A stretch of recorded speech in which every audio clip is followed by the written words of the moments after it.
तो आपका प्रश्न है कि मोक्ष क्या होता है। दूसरा ये है कि क्या जो 5 तत्व से बना हुआ है वो बनता है और उसके बाद अपना कर्म करता है, उसके बाद लीन हो जाता है और 5 तत्व समाप्त हुए, अपने अपने तत्वों में लीन हुए, उसके बाद मोक्ष का क्या प्रोसेस है। और तीसरा, क्या अगर कोई इष्ट की या देवी या देवता की साधना करता है तो उसके बाद उसका गण बन के उसके आसपास मंडराता है, और क्या उस इष्ट के पास उसका गण बन के मंडराने को ही हम मोक्ष कहते हैं। यही प्रश्न है, यही 3 मुख्य हैं। तो ये जो तत्व वाली बात आती है ना, जो 5 तत्व हैं, तो 5 तत्व का अर्थ ये है कि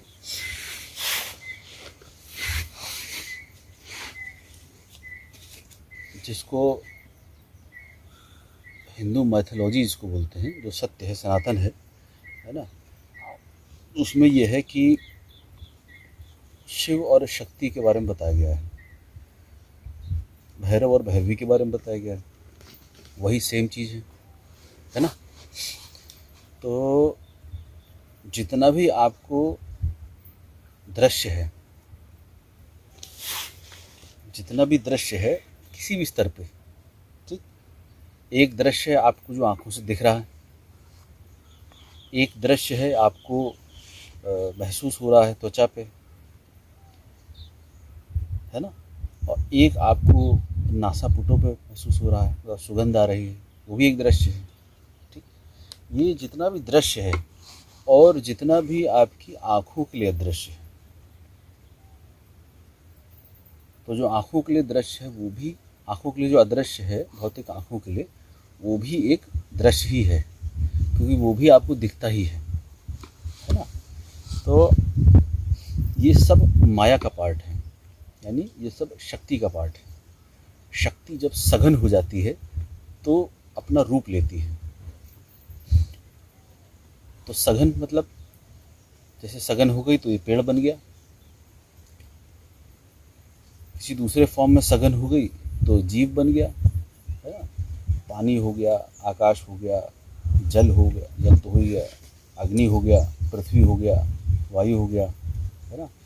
तो ये तत्व जुड़ के उसके अंदर प्राण आया और उसने अपना कर्म करना शुरू करा। ये भी माया का ही पार्ट है। ठीक, तो जो शक्ति है वो जब सघन हो जाती है तो अपना रूप लेती है, अपना अपना रोल प्ले करती है। और शक्ति मतलब समझ लीजिए, चाहे देवी का नाम ले लीजिए, चाहे किसी देव का नाम ले लीजिए, जो भी दृश्य और अदृश्य है, जो भी क्रिया में है, वो सब शक्ति का पार्ट है। ठीक है, और जो नहीं है, जिसका एग्जिस्टेंस नहीं है, जिसकी परिभाषा नहीं है, वो चीज़ नहीं होती है। ठीक है, जहाँ पे स्थापित होके कोई भी प्राण लीन हो जाता है शिव में, तो वो शिवमय हो जाता है, और वो शक्ति अपना समूल अस्तित्व उस क्षेत्र में, उस शिव में लीन कर देती है, और वो अपने वास्तविक स्वरूप को प्राप्त करती है, यानी शिव को प्राप्त करती है। जो गुरु है, जो महागुरु है, उस तत्व को प्राप्त करती है। तो इसी को ही अर्धनारीश्वर बोलते हैं, यानी शिव और शक्ति में कोई अंतर बचता नहीं है। शक्ति बिना शिव के नहीं है, शिव बिना शक्ति के नहीं है। ठीक है, तो उस रूप को जब वो तत्व प्राप्त हो जाता है, तब उस तत्व को बोलते हैं कि मुक्ति बोध को उपलब्ध हो गया। ठीक, तो मुक्ति बोध को उपलब्ध होने का अर्थ ये है कि उसकी जर्नी समाप्त हुई। उसके भीतर जो आकांक्षाएं थी, स्वप्न थे, लोभ थे, लालच थे, जो ठसाठस भरे हुए थे जन्मों से, उसका कनेक्शन टूट जाता है और ऐसा कोई फिजिकल तार से जुड़ा नहीं होता है, बहुत बारीक अदृश्य तार होता है, वो लीन हो जाता है शिव में। मतलब समझ लीजिए कोई एक छोटा सा बारीक पार्टिकल है और उसकी तरंगे फैल रही बाहर बाहर, तो वो तरंगें बाहर फैल रही हैं, वो जाके सिमट जाती हैं उस केंद्र में और समाप्त हो जाती हैं, शांत हो जाती हैं, स्थिर हो जाती हैं, विचारहीन हो जाती हैं, शक्तिहीन हो जाती हैं, समाप्त हो जाती हैं।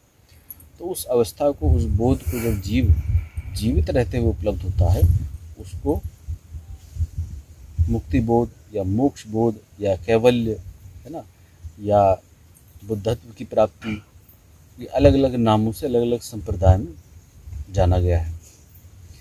तो हम जैसे भगवान भैरव की साधना कराते हैं, तो भगवान भैरव और शिव में कोई अंतर नहीं। ठीक, शिव एक ऐसे केंद्र में बैठे हैं, जब भी आप शिव को देखेंगे तो उनकी मूर्ति या उनकी फ़ोटो या उनका कुछ भी विग्रह है या कुछ भी है, वो एकदम शांत स्थिर आंख बंद करके बैठे हैं। वो इस पूरे ब्रह्मांड में सोने की असंख्य महल बनवा सकते हैं।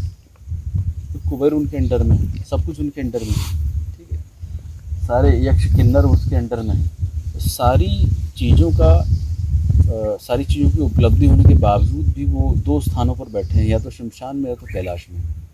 ठीक है, जब ऐसे स्थान पर बैठे हैं जहाँ पे कुछ भी नहीं है लेकिन सब कुछ है उनके पास, तो ऐसी अवस्था को जब साधक या कोई भी चेतना उपलब्ध होती है तो उसको मुक्ति बोध को उपलब्ध होना बोला जाता है, जिसमें उसकी यात्रा समाप्त हो जाती है। इसका अर्थ ये है कि ऐसा नहीं कि वो गृहस्थी में नहीं रहेगा।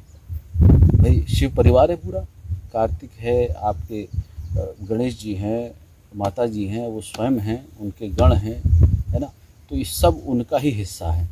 तो जब हम उस बोध को उपलब्ध होते हैं तो हम हमारे भीतर, हम कहते नहीं हैं, हमारे भीतर से उद्घोष होता है इस ब्रह्मांड में कि शिवोहम भैरवोहम अहम ब्रह्मास्मि, है ना, इस तरह से आपने सुना होगा। तो ये भीतर से उद्घोष होता है। तो जब उद्घोष होता है तो उसका मतलब ये नहीं है कि मैं बहुत बड़ा हो गया। उसमें क्या होता है कि वो उसका स्वरूप इतना फैल जाता है कि सारा ब्रह्मांड उसका परिवार स्वरूप हो जाता है। सब में उसको वही दिखने लगता है, सब में उसको वही महसूस होने लगता है, क्योंकि वो बहुत बड़ी एनर्जी का पार्ट है, छोटा सा पार्ट है। वो अपने आप को देखता है कि वो इस ब्रह्मांड में छोटा सा एक वायु का कण है, इस महासागर में एक छोटा सा एक बूंद है, लेकिन है वो पूरा महासागर ही, क्योंकि पूरा महासागर बिना एक एक बूंद के जीरो है। हम उसमें से सारी बूंद एक एक करके निकाल दें तो महासागर का अस्तित्व नहीं रहेगा ना। उसी प्रकार से वो साधक या वो व्यक्ति उस बोध को जब उपलब्ध होता है तो ये आभास करता है कि वही चारों तरफ फैला हुआ है, उसी का ही सब कुछ है, वो कहीं भी बैठे सब उसी का ही है ना। तो ऐसा उसके अंदर से आभास होता है, भान होता है कि मैं ब्रह्म हो गया, मैं शिव हो गया, मैं सब कुछ हो गया और सब कुछ मेरा है, सब मेरे हैं। तो ऐसा उसको भीतर से आभास होता है और उसको वो झुठला नहीं सकता, उसमें वो विचार नहीं आता है कि ऐसा आभास हुआ, अच्छा मैं सोचूं कि ऐसा है कि नहीं है, चलो मैं ज्वेलर के पास जाता हूँ, वो मुझे अपनी सारी दुकान दे देगा तो मैं मान जाऊँगा कि सब कुछ मेरा है। ऐसा नहीं, वो भौतिक तत्व से लेके पराभौतिक सब कुछ के भीतर जो एक एक कण है उसमें अपने आप को आभास करता है, महसूस करता है। तो उसके कहीं प्रूफ करने की बात आती ही नहीं है, क्योंकि उसके अनुभव पे आ जाता है ना कि मैं हर जगह हूँ। वो देखने लगता है अपने आप को हर जगह। और जब वो उस तत्व को उपलब्ध होता है, शिवत्व को, तो शिव का स्थान ही या भैरव का स्थान ही गुरु पद को प्राप्त है। तो जब गुरु पद को प्राप्त करती है चेतना, तो उसको जो साधक समर्पित होता है, उस गुरु तत्व को जो साधक समर्पित होता है, उस साधक को भी अपने गुरु के दर्शन हृदय में होने लगते हैं, बाहर होने लगते हैं, जहाँ भी देखता है वहाँ उसको दर्शन होते हैं, क्योंकि वो उसकी एनर्जी जितना ज़्यादा अटैच हो गया है कि उस गुरु और उसकी दृष्टि में कोई भेद नहीं रहा। तो उस चीज़ को वो भी हल्का हल्का देख पा रहा है। पूर्ण रूप से तो जब अनुभव होगा तब देख पाएगा। ठीक है।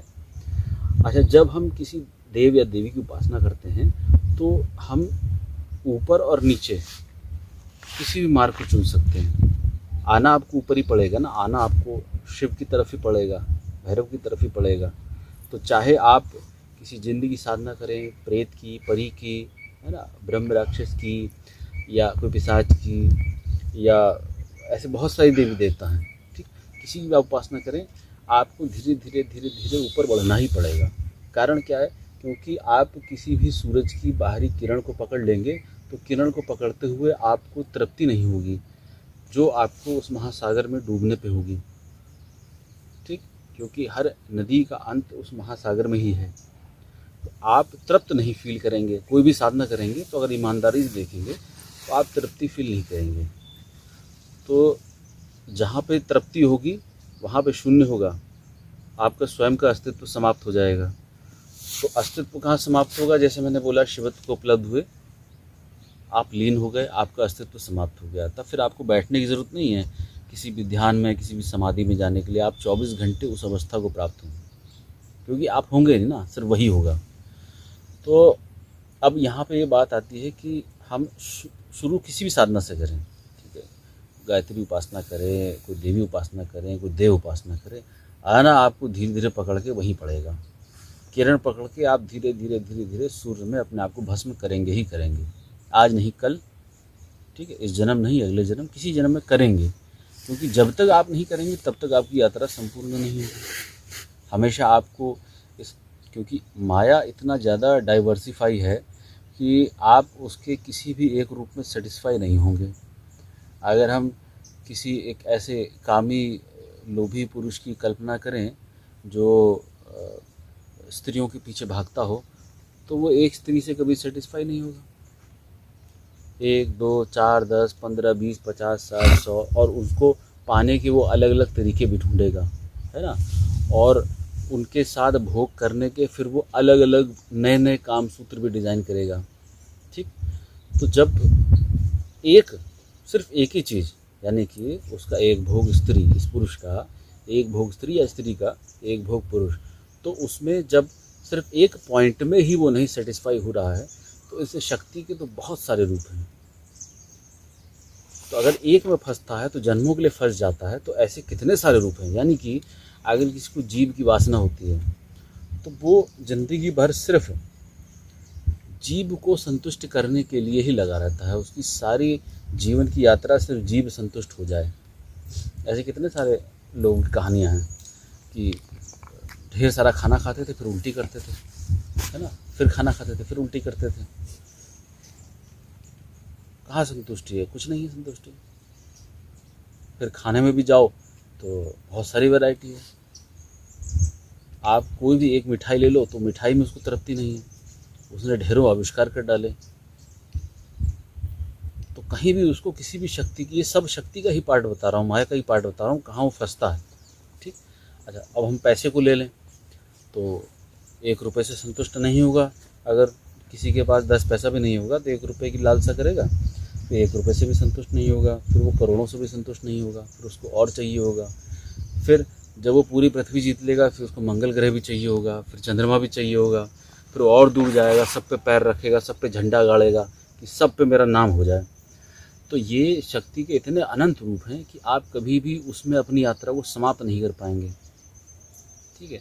हम अगर मैं अगर अपने एक पाखंडी गुरु होने को मान के चलूँ तो फिर एक आश्रम चाहिए, फिर दूसरा चाहिए, फिर सिंगापुर में भी चाहिए, फिर एक द्वीप अलग से खरीदना पड़े उसके लिए भी चाहिए, फिर मंगल ग्रह पे भी एक आश्रम चाहिए, वो भी यात्रा कभी ख़त्म नहीं होगी, ठीक।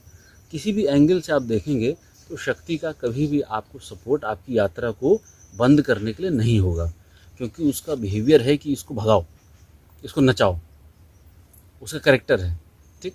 जैसे आग का कैरेक्टर है जलाना ना, तो वो जलाएगी, आप कैसे भी कर लीजिए, किसी भी टेम्परेचर पर रख लीजिए उसको, थोड़ा देर से जलाएगी, थोड़ा जल्दी भस्म कर देगी, ठीक है। तो कभी भी आप किसी भी माया की तरंग को पकड़ के आप सेटिस्फाई नहीं होंगे, और उसके पीछे भी एक बहुत बड़ा जोर आता है साइकोलॉजिकल। मैं अगर बताऊं तो कोई भी चीज़ अगर आपको दूर भगाती है तो वो एक तरीके से आपको अपने पास बुला रही होती है, यानी कि शिव के पास बुलाने के लिए अगर शक्ति का जोर लग रहा है शिव से दूर करने के लिए, तो वो एक तरीके से शिव के पास डुबाने के लिए ही जोर लग रहा है। ठीक है, अगर यहाँ बाहर मना कर दें कि अंदर नहीं आना है, 10 लोग कोनो कोनो झाँक झाँक के अंदर झाँकेंगे कि क्या हो रहा है, अंदर क्या हो रहा है। तो जिस चीज़ से दूर भगाती है, वही चीज़ आपको दूसरे तरीके से उसमें सपोर्ट कर रही है। वही चीज़ आपको सपोर्ट कर रही है। अब हम शक्ति की उपासना करेंगे तो ऑटोमेटिकली आपको वो आज नहीं कल वो गुरु के सानिध्य और साधक की स्वयं की समझदारी के ऊपर निर्भर करता है कि कितना वो साधना को समझ के चल रहा है। तो ये वीडियो और ये जो प्रवचन है ये सब इसीलिए हो रहे हैं कि आपको वो चीज़ आभासित हो जाए जो मैं बताना चाह रहा हूँ, जो कोई नहीं बता रहा है ना। आप मार्केट में जाएंगे, आपको जो साधना करना चाहेंगे वो आपको तुरंत अवेलेबल है। आप पैसा फेंकिए, आपको सीधे आप मिल जाएगी, घर बैठे मिल जाएगी, है ना। तो ये गलत हो रहा है क्योंकि उनकी यात्रा सिर्फ उन साधनाओं तक ही सीमित है, वो आगे गए नहीं हैं तो आगे कैसे बताएं। तो इस माया का, हाँ, जब जी साधना का आया तो आप साधना करने जाएंगे तो ढेरों साधना है ना, असंख्य साधना है। आप एक जीवन में साधना कर ही नहीं पाएंगे, इतनी साधनाएं। तो हर जगह वो भटकाने के लिए आपको लगी हुई है। ठीक, जैसे ही आप जन्म लेते हैं तो काम केंद्र से जन्म लेते हैं, और काम केंद्र का एक कैरेक्टर होता है कि वो स्प्रेड करना चाहता है। पेड़ उगता है तो उसके बगल में अपना बीज बिखेर देता है, फिर दूसरा उगता है, फिर तीसरा उगता है, ऐसे जंगल के जंगल फैलते चले जाते हैं। ये भी माया फैल रही है। ठीक है, तो ये हर जगह हर जीव की, चाहे किसी भी तत्व में हो, उसकी यात्रा सिर्फ शिव की तरफ है। और ये जितने भी लोग हैं, चाहे पेड़ पौधा हो, चाहे पशु पक्षी हो, चाहे कोई भी जीव हो, दृश्य और अदृश्य, ये सब उस सेंटर के चारों तरफ चक्कर लगा रहे हैं कि कैसे हमें वहाँ प्रवेश मिले। ठीक, अब वहाँ इतना शुद्धतम स्थान है, इतना पवित्र स्थान है कि आप अपनी चालाकी, आप अपने लोभ लालच लेके अंदर घुस ही नहीं पाएंगे। वहाँ बैठे हुए गढ़ बाहर चारों तरफ। ठीक, वही आपको दूर कर देंगे।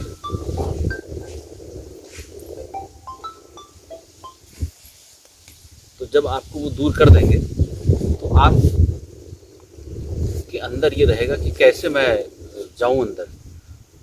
ठीक है, तो कैसे जाऊं, तो फिर उसका मार्ग खुलता है। कैसे, तो फिर वो खुद ही शिवत्व जो है अपने आप के लिए आपको चुनता है कि जब किसी के भीतर ऐसा आ रहा है कि कैसे, मतलब अभी तक तो माया में लिप्त था ना, लेकिन किसी न किसी दिन वो भीतर उसकी आवाज़ आती है। जैसे आपने एक मेरे दिए हुए उदाहरण का चर्चा करी, किसी साधक ने देवी की उपासना की और भीतर से बोध आया कि हटाओ, अब मैं जा रहा हूँ सेवा में। तो ऐसे ही एक दिन हर व्यक्ति के भीतर से एक आवाज़ आती है जो उसकी अपनी आत्मा की होती है। ठीक, और उसकी अपनी आत्मा की आवाज़ की होती है, आपकी आत्मा थोड़ना है, वो उस परम तत्व का अंश है ना, वो पुकारता है भीतर से, जिसमें आपकी फिर आवाज़ लुप्त हो जाती है, शांत हो जाती है। फिर आप सिर्फ उसी की ध्वनि को सुन के चलते हैं कि मुझे कहाँ जाना चाहिए, और फिर उसकी असली खोज चालू होती है कि मैं किस तरफ जाऊँ। और जब वो वास्तविक खोज होती है, भीतर से आवाज़ आती है, तो भीतर वाला ही बाहर अपने आप को प्रकट करके देता है किसी गुरु तत्व के माध्यम से। ये है, ये बताएगा, इसके पास बैठो, इसके पास करो। ठीक, अब आपके जो प्रश्न था उसका 2 का मैंने उत्तर दिया, जो तीसरा है उसको मैंने शुरू किया है, उसका मैं उत्तर देता हूँ कि हम जब किसी इष्ट की उपासना करते हैं तो हम क्या उसके गण बन जाते हैं, वही मुक्ति है। तो जब आपको मैंने बताया कि सब उसी का ही पार्ट है ना, तो आप कहीं दूर नहीं है एक्चुअली में, आप सिर्फ उस पर्दे के पीछे खड़े हैं जिस पर्दे के पार वो बैठा है। और साधना, गुरु सानिध्य, आपकी तपस्या, आपकी समझदारी, आपकी ईमानदारी, आपकी साधना के प्रति आपको उस पर्दे के पार फेंकने के लिए मजबूर कर देगी, आपकी चलेगी नहीं। ठीक है। तो जब सब उसी का ही पार्ट है, तो आप चाहे पेड़ बन के रहिए, चाहे शरीर में रहिए। तो कुछ लोग जब मनुष्य शरीर में उस बोध को उपलब्ध हो जाते हैं, कुछ लोग मरते मरते होते हैं, कुछ लोग मरने के बाद हो जाते हैं, ठीक। और मरने के बाद की क्रियाओं में हिंदू समाज में वो कपाल क्रिया बताई गई है कि जब वो इतना हठीय नहीं समझ पा रहा है कि शरीर जल रहा है, तो आखिरी में उसका कपाल फोड़ दो, ठीक। ये इंडिकेशन है, ये एक सांकेतिक है। ऐसे नहीं कपाल फोड़ने से निकल गई, वो तो निकल गया पहले ही। तो उसको दिखाया जाता है, जताया जाता है, पल पल उसका ब्लड वहाँ गिर रहा होता है, जल रहा होता है, मर रहा होता है। तो वो भागता है इधर उधर कि मैं मरा, मैं मरा, मैं मरा। फिर थोड़ी देर में देखता रहे, जिसे मैं कह रहा था वो तो था ही नहीं, फिर ये कौन बचा। तब उसकी खोज आगे के लिए होती है, वो समझ उसकी चेतना पे आती है।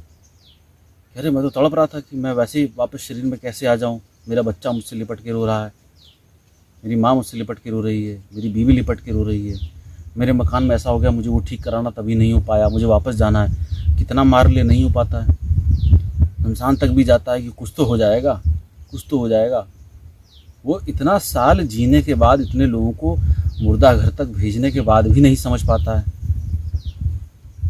तो वो जाता है शमशान तक, देखता है कि चलो अभी तो कुछ हो जाएगा, क्योंकि उसको पता ही नहीं चलता ना अलग हो गया, कुछ पता ही नहीं चलता है कि कैसे अलग हो गया। वो इतनी ज़्यादा मेमोरी लेके चल रहा होता है कि उसको पता होता है कि अभी तो मैं अलग ही नहीं हुआ हूँ। जैसे स्वप्न में होता है, ध्यान में होता है, उसको लगता है वैसे ही हो रहा है। लेकिन जब शरीर जल रहा होता है तब उसको सच्चाई होती है, अरे मेरे देखते देखते सब स्वाहा हो गया, खत्म हो गया, कुछ बचा ही नहीं, राख भी नहीं बची, तो मैं कहाँ गया। तो वो देखता है एक लहर सी, ये बोध को उपलब्ध होता है ना, तो एक लहर सी होती है ऊर्जा की, हवा की। तो फिर वो आगे की यात्राओं में होता है, तो ऑटोमेटिकली उस भाव दशा को उपलब्ध होने के बाद एक अलग वाइब्रेशन को वो प्राप्त हो जाता है। तो जो उसके पूरे संचित कर्म होंगे ना जन्मों के, वो आखिरी समय पे उसको एक अलग वाइब्रेशन दे जाएंगे। जैसे किसी कामी लोभी के सिर्फ काम के वाइब्रेशन होंगे, किसी जीव के चटोरे के उस तरह के वाइब्रेशन होंगे। वो हलवाइयों की दुकान के आसपास मंडराता रहेगा भूत बन के, कि कोई खा रहा हो तो वो तृप्ति महसूस करेगी, उसके ऊपर कब्जा करने की कोशिश करेगा। तो हल्के सॉफ्ट वाले होंगे, थोड़ा सा सिहर जाएंगे कि अरे मेरे को खाते समय नज़र कैसे लग गई, है ना। तो ये सारी चीज़ें उसमें इन्वॉल्व होती हैं। तो जब सब जगह वही है और हर कोई उसी का ही पार्ट है, तो आप और हम इस समय उसके गण ही हैं, हम कहीं दूर नहीं हैं। सिर्फ उस बोध का प्राप्त होना बचा हुआ है, और होने को तो अभी इसी समय भी हो जाएगा। क्योंकि बात करते करते भी मेरी वाणी के साथ साथ मैं बहुत कुछ चोट मार रहा होता हूँ, है ना। जो उसको ले रहा होता है वो उस पर्दे को तुरंत हटा देता है। और जो बात करते करते भी बातों, क्योंकि बात का मतलब तो यह है ना कि बात हो रही है, शब्द आ रहे हैं, और शब्द आपको पता है ढेर सारी चीज़ों से रिलेटेड होते हैं। तो आप सोच विचार भी कर रहे होंगे, बात भी आ रही है, ऊर्जा भी आ रही है, लेकिन सिर्फ ऊर्जा नहीं सोख पा रहे हैं, सिर्फ विचारों में लगे हैं। ऐसा बताया, अच्छा मेरे साथ ऐसा हुआ था, अच्छा ऐसा बता रहे हैं, हाँ उस किताब में पढ़ा था, उस वीडियो में ऐसा सुना था, हाँ शायद ऐसा होता है। ये चीज़ चलती रहती है, ये चीज़ नहीं होनी चाहिए। विचार तो पीछे चले जाएं और सिर्फ प्राण आपकी उस ऊर्जा को महसूस करें जो मैं इधर शब्दों के माध्यम से आपको पहुंचा रहा हूं। क्योंकि जब मैं शांत बैठ की ऊर्जा विस्फोट करता हूं तो कुछ लोग तक ही पहुंच पाती है बात। इसलिए जो रस्सी आपने पकड़ी है, जो तार आपने पकड़ा है शब्दों का, उसी जाल को फेंकना पड़ता है, तभी आप फंसते हैं एक्चुअली में। और जब फंसते हैं तो फिर उसमें आप उस ऊर्जा को चाहे न चाहे अवशोषित भी करते हैं, चाहे 1% चाहे 100%। तो आप हम कोई भी, जब मैं इसीलिए बार बार बोलता हूँ किसी एक को पकड़ के चलो, आप और हम जब किसी भी एक ईष्ट की उपासना करते हैं और मुख्यतः भगवान शिव से संबंधित, तो हम सीधे जंप मार जाते हैं उनके बाहरी गेट पे। हम ऐसी उपासना नहीं करते हैं कि हमने कोई पहले यक्ष की करी, फिर किन्नर की करी, है ना, फिर कोई जैसे स्वप्नेश्वरी की करी, फिर यक्षिणी की करी, फिर हमने किसी ऐसे वरुण देवता की करी, कोई ब्रह्म देवता की करता है। तो अलग अलग साधना है। और जब आप एक साधना करते हैं तो उस साधना के अलग अलग सेंटर चालू हो जाते हैं। ठीक, तो जो आप ऊपरी साधनाओं को कराने के लिए मैं आपको प्रेरित कर रहा हूँ, तो अगर आप उस साधना को करते हैं और एक को करते हैं तो सारा ध्यान आपका एक तरफ हो जाता है। पहले मैंने बताया हुआ है कि आपके चित्त को एक तरफ लगाने के लिए ही मैं बार बार बोलता हूँ कि सिर्फ एक करो, है ना। तो ये संतों ने, महात्माओं ने जो ये कहावतें बोली हुई हैं, ये अच्छी बोली हैं, अनुभव के आधार बोली हुई हैं। एक साधने पे ही सब सध जाएगा, सब एक से ही हो जाएगा। लेकिन वो लालची मन कहाँ मानता है? क्यों? क्योंकि हमने किताब, यूट्यूब, वीडियो ये सब पढ़ा हुआ है कि धन चाहिए तो कुबेर करो, नहीं तो कछुआ ला के रखो, है ना। तो ऐसी बहुत सारी चीज़ें हैं। फिर वो फेंग शुई है, मतलब इतना ज़्यादा विस्तार हो गया है साधनाओं का कि आप सिर्फ उसी में ही उलझे रहेंगे।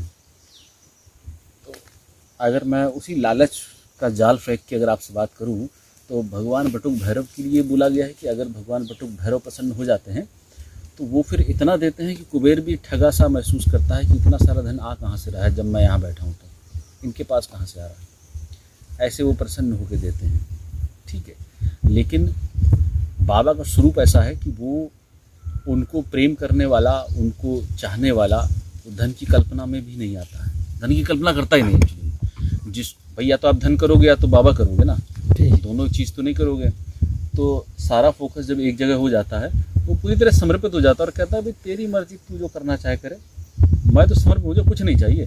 इतनी शांति, इतना प्रेम, इतना आनंद जब कोई दे ही नहीं सकता है। बड़े बड़े कुबेरपति जो हैं, जो बैठे हुए धन के ढेर के ऊपर, उनके पास शांति नहीं है और वो खुद साधु महात्माओं के आगे पीछे चक्कर काटते हैं, पैसा लुटाते हैं। तो फिर कुछ ना कुछ तो होगा उन संतों के पास जो ये सब भी अपना धन लुटा रहे हैं वहाँ पे। तो उसको वो समझ आनी बहुत ज़रूरी है। और अगर वो समझ आती है तो फिर वो बाबा के चरणों में ही पड़ा रहता है, फिर उसको कोई हटा नहीं सकता वहाँ से। फिर उसकी जब कोई इष्ट के प्रति समर्पित हो जाता है तो उसको, उस इष्ट को जब समर्पण हो जाता है तो वो दूसरी चीज़ों पर ध्यान नहीं देता है, फिर इष्ट उसका ध्यान रखता है। समझ रहे आप? देखो ये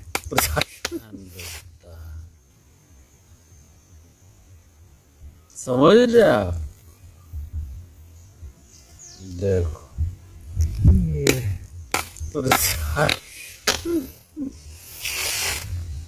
फिर जो है वो ईस्ट उसका ध्यान रखता है। जब आप ईस्ट को 100 नहीं, अनंत गुना समर्पित हो जाते हैं, अनंत गुना, जब अनंत गुना समर्पित हो जाएंगे तो फिर ईस्ट की जिम्मेदारी बनती है कि इसका ध्यान मुझे रखना है। और ये सिर्फ किताबी बात नहीं, ये अनुभव जनित बात है। ऐसे बहुत सारे उदाहरण हैं जीवन में, मेरे और आप जब होंगे तो आपके जीवन में भी। लेकिन आपका उस तरफ ध्यान ही नहीं जाएगा, क्योंकि भाई जब आपका बाप पीछे बैठा हुआ है आपको काहे की चिंता है ना। तो उसमें आपको जब इष्ट के प्रति गुरु समर्पित करवाता है तो उस तत्व, मतलब वो तो शरीरधारी है ना इस समय आपके लिए, इष्ट इनविजिबल है, आप जानते नहीं हैं। तो वो गुरु की जिम्मेदारी होती है, चाहे न चाहे, दृश्य और अदृश्य बोल के, चाहे शांत होके, कैसे भी उस साधक को उस ओर ले जाए। क्योंकि उसका कार्य ही दृश्य रूप में वही है कि आपको जो चाहते हैं ना, कि आपको, आप अगर आ जाएंगे जिद्दी बच्चे की तरह, मुझे ये चाहिए, तो मैं आपकी उस लालसा को अपने हिसाब से कि इस समय वो पूरी होनी चाहिए कि नहीं होनी चाहिए, वो आपको दूंगा या पूरी करने के लिए प्रेरित करूंगा कि ठीक है आप इसको कर लो, इस खिलौने से खेल लो कुछ दिन। लेकिन फिर आपको पता चलेगा कि ये तो खिलौना मात्र है, इसमें तो सच्चाई कुछ भी नहीं है। तो आप स्वतः आगे बढ़ोगे, है ना। जैसे अभी किसी ने मुझसे बोला कि आपने मुझे साधना दी थी, मैं अब ये नहीं, मैं आगे ही बढ़ूँगा। अभी एक साधक आया था जिसके बारे में मैंने पुराना बताया हुआ है कि वो आया था, उसका संपूर्ण जीवन सिर्फ अप्सरा को समर्पित था, अप्सरा के लिए आया था। लेकिन सानिध्य करते करते ऑटोमेटिकली वो बहुत आगे चला गया, है ना, शिवत्व को उपलब्ध होने की यात्रा पे। तो आप सेटिस्फाई नहीं होंगे कहीं भी बाहरी रूप से, बाहर कुछ भी अगर आप पकड़ के चलेंगे तो आप सेटिस्फाई नहीं होंगे। तो जब हम किसी बाबा की साधना करवाते हैं या शिव जी की साधना या भैरवनाथ जी किसी भी रूप में साधना करवाते हैं, तो उसमें क्या होता है कि आप जब साधना के लिए उतरे तो आप उस समय गण नहीं बने, आप पहले से ही गण थे, आप भूल गए थे, आपको याद दिला दिया गया किसी के माध्यम से कि आप गण हैं। और गण क्या होता है? गण क्या होता है? ये सूर्य चमक रहा है ना, ठीक, यहाँ उसकी किरण पड़ रही है, तो जो किरण है बाहरी आखिरी, वो भी उसका गण है। तो आप और हम सब उसकी बाहरी किरण है, जो उसका प्रकाश है ना, फैल रहा है चारों तरफ, जिस पे परावर्तित होकर आप देख पा रहे हैं चीज़ों को। तो वो आप हर किरण को आप एक गण का रूप समझ सकते हैं। तो ये तो मैंने सूर्य के रूप में बताया ना, ठीक। उसी प्रकार से जो सत्य है, जिसका हमें भान नहीं है, तो सत्य के बाहर जितना भी माया फैला हुआ है वो उस सत्य के गण और गणिकाएं हैं। ये बात समझ में आई ना? मैंने सूर्य का उदाहरण दिया, तो सूर्य से सिर्फ क्योंकि हमें सूर्य का पता है ना, तो सूर्य से हम उस आभास में ले सकते हैं। तो उसी प्रकार से जब शिव है, शिवत्व को उपलब्ध है, तो शिव के बाहर जितना भी सब कुछ है वो सब उसके गण हैं। चाहे पेड़ पौधा हो, चाहे आप हो, चाहे कुत्ता हो, चाहे कुछ भी हो, सबके अंदर वही विराजमान है, लेकिन थोड़ा सा दूर है, ज़्यादा नहीं, थोड़ा सा दूर है, क्योंकि बस एक पतली सी झिल्ली है, उसके गिरने की देर है। वो गिरेगी, आपको पता चलेगा आप गण, आप तो वही थे जो वो था। गण तो पहले थे कि भाग रहे थे, भटक रहे थे, रोटी के लिए इधर उधर भाग रहे थे, पता चला सब कुछ अंदर ही था, सब कुछ भीतर ही था, कहीं बाहर जाने की जरूरत नहीं थी।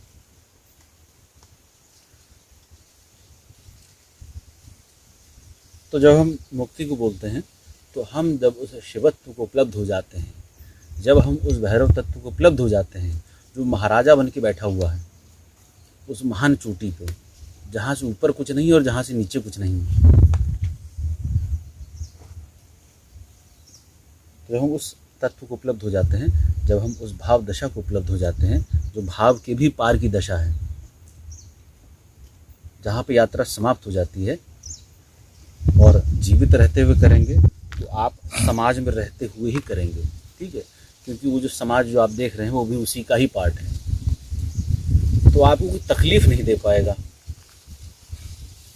कोई भी आपके आस पड़ोस का होगा, कोई भी मित्र परिवार कोई भी होगा, आप सिर्फ बह रहे होंगे, क्योंकि जो चोट खाने वाला था वो अब समझदार हो गया, वो चला गया, उसकी समझ डेवलप हो गई कि अब मुझे कोई चोट दे ही क्यों नहीं पा रहा है। ऐसी जीवित रहते हुए मुक्ति बोध की दशा हो जाती है। आप कुछ भी खाएंगे, कुछ भी पिएंगे, सब आपका ही पार्ट है ना। क्या चला गया, क्या हो गया? तो ऐसी अवस्था को मुक्ति बोध बोलते हैं। बहाना आप कोई भी ले लीजिए, ऐसा नहीं है कि जो बाबा की उपासना नहीं कर रहे हो मुक्ति बोध को उपलब्ध नहीं होंगे, क्योंकि सत्य वही है। तो आप कोई भी पौधा उखाड़ लीजिए, चोट उसको वही लगेगी जो बाकी पौधों को लग रही है, वही सेम कष्ट होगा। आप कहीं भी चले जाइए, आप किसी भी ग्रह पे चले जाइए, उस सत्य से बाहर नहीं जा पाएंगे। आप कुछ भी सोच विचार कर लीजिए, कुछ भी खा पी लीजिए, कोई भी साधना कर लीजिए, मौन रह लीजिए, बोल लीजिए, लेकिन आप उसके बाहर नहीं जा पाएंगे, क्योंकि वही सत्य है।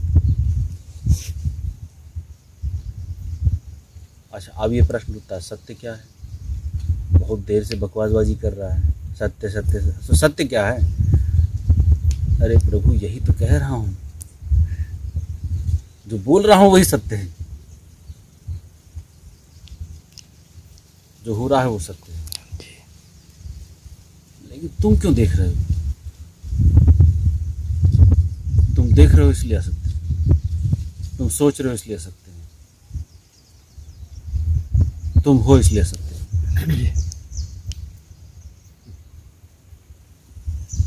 जय भैरवनाथ।